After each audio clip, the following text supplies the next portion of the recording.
our prospects or employees is what profile of things do we give them to go study and learn? And how do we evaluate their progress through that process to determine whether or not they have, in fact, learned more than they knew before they joined the company? A lot of it for a salesperson is real simple. Were you able to get an order this quarter? And if the answer to that is yes, then we don't give a hoot what you've learned. You got an order this quarter. It's a little bit different for an engineer or a little bit different for someone who's in product management. But sales is either you're making it work or you're not. And it's very evident and very apparent that it is or isn't working. Hi, Mr. Thompson. Thanks for your wisdom today. John. Thank you. Appreciate your candor. And because you are so candor, I'm Marty Jones, and I'm a first-time CEO. Besides your 3 Ps, any other things, any other cards in your deck that you might want to share as you're making your first laps around? I was hired to disrupt and change, and the staff gave me a thing that said, Marty, the Disruptor Jones, and then it said on back, congratulations on surviving your first year. And I thought somebody lost money that I was still there. Because people ask for change and they want disruption, and then when you bring it, it becomes very difficult. So I was just wondering if you had any other tips in your wisdom of years. Well, I'll never forget being asked to consider jobs in Silicon Valley. And I came out here and interviewed my buddy Ken Coleman, who got this award last year, had brought me out here on several occasions to meet with companies. And I kept saying no, because I was so wed to and loyal to what IBM had done for me. I mean, here was a kid that grew up in West Palm Beach, Florida, went to Florida A&M University, and oh, by the way, was the first African-American to do this and this and this and this in that company. One of the steps along the way, which was them sending me back to MIT to get a graduate degree at the Sloan School. Now, my mother and father taught me a simple rule about loyalty. And loyalty became, candidly, a boat anchor for me at IBM. And that was why I couldn't come to the Valley when Ken was trying to suggest I should come to the Valley. So when I finally said no to my 3rd or 4th or 5th opportunity, there's another John Thompson here in the Valley whose name is John T. Thompson, and John is with Heidrick & Struggles. And he said to me, okay, John, you've said no to all these wonderful jobs. Tell me what it would take to say yes. He said, don't tell me now. I'll call you back in 2 weeks, and I'd like to hear the answer. And so sure enough, he calls back 2 weeks later, and I said, okay, it would have to be 3 things. 1, it would have to be a software company. 2, it would have to be a mid-sized company that has kind of lost its way, because no one would ever confuse me with being an entrepreneur. I've been at IBM my whole career.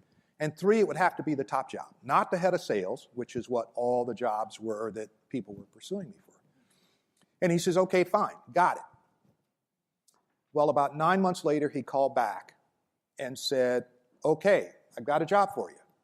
It's a software company, $600 million that needs a little fixing, and it's a chance to be the president and CEO. Then I had to ask myself the question, am I loyal first to IBM, or loyal first to my beliefs, my family, the things that are most important to me? And that was when I said it's time to break the loyalty issue around the company and be much more loyal to myself and my career prospects. And I left IBM after 27 years, 9 months, and 13 days.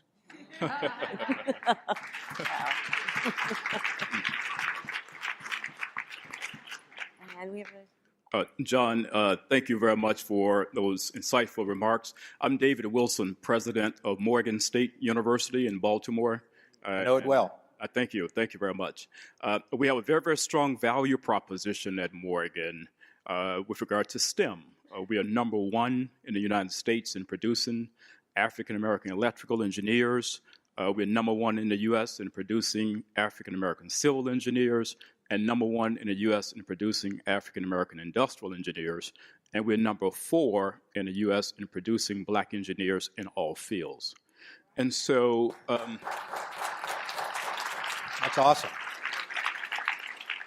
And so the question I have of you, particularly being a graduate of Florida A&M, is what particular pearls of wisdom might you pass on to students at Morgan or Morehouse or Spelman or Florida A&M who in 20, 25 years are saying, you know, I want to aspire to be the chairman of the board of a tech company or the CEO of a tech company. And so any particular advice you would give to them beyond what you have already shared with us? Well, I think the best way for me to think about it is, how did my career move along the way it did? And I never aspired to be the chairman of Microsoft or the CEO of Symantec or any of those things when I was a kid at Florida A&M. And I had a very simple view about how I wanted my career to progress. And that view was, I would look at my boss and I would say, if I could do his job, if I could see myself doing his or her job, then that's the job I wanted. And as my career continued to progress, guess what? The person who was my boss had a bigger and bigger and bigger job. And therefore, I could see myself having a bigger and bigger and bigger job. And so this notion of setting these grandiose aspirations for kids, I think is wrong. I think it can make them feel disappointed and feel like failures if you say your goal is to be the chairman of Microsoft. Are you serious? The goal is to be as good as you can possibly be. The goal is to show progress at every step in your career, not to aspire to be some big fancy title person, but to show and demonstrate day in and day out that you execute and execute well, and that you're willing to sacrifice whatever it takes to deliver the results that are expected of you, not to aspire to be the chairman of the board of some company. I just don't believe in that. We're just about out of time, but I noticed we didn't get any women asking questions. That wasn't deliberate, but there was a woman in the flowered shirt right there. You're looking back. There's a right there. Oh, sorry. I know my haircut is kind of short, but okay. blinded by the lights up. Yeah, couldn't see. Hi, John. Thanks for being here. I'm a Microsoft alum and MIT Sloan alum as well, and now founder of a software company focused on reducing unconscious bias in hiring. So to your point around not wanting too much focus to be around your Blackness as the chair, but also understanding that we need to start young in our influence.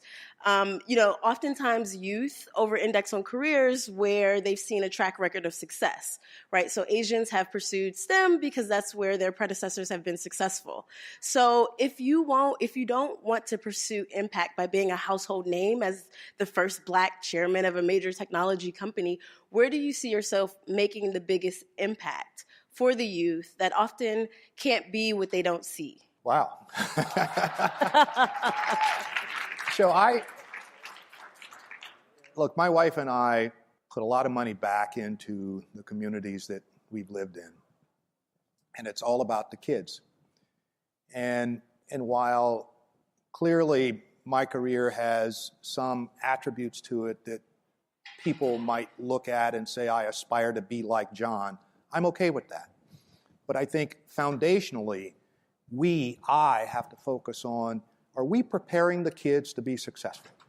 And so the money that we give the FAMU every year, the money that we give to the Silicon Valley Education Foundation, the money that we give to all of these kids or organizations that support kids are about preparing them to do better than I ever did when I was growing up, and not aspiring to be like me, to do as well as you can do and be as good as you can be. That's what's important.